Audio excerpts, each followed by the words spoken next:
నీలకంఠేశ్వర స్వామి రథోత్సవం కన్నుల పండుగగా జరిగింది. ప్రతి ఏటా పుష్యమాసంలో పార్వతీ పరమేశ్వరుల కళ్యాణం నిర్వహించడం ఇక్కడి సాంప్రదాయం. 300 ఏళ్లుగా సాగుతున్న ఈ సంప్రదాయం ఈ ఏడు కూడా వేద పండితుల మంత్రోచ్చరణల మధ్య అంగరంగ వైభవంగా సాగింది. కళ్యాణ మహోత్సవంలో భాగంగా వరుడు పరమేశ్వరుడి తరపున గడిగె వంశస్థులు, వధువు పార్వతీ తరపున బండా వంశస్థులు, మధ్యవర్తులుగా మాచాని వంశస్థులు సహా మరో 21 గోత్రాల వాళ్లు కళ్యాణం జరిపించారు.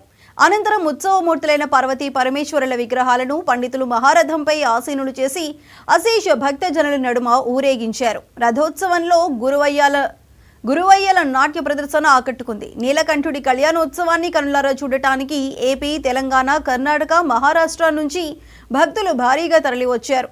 ఎలాంటి అవాంఛనీయ ఘటనలు జరగకుండా పోలీసులు భారీ బందోబస్తు ఏర్పాటు చేశారు.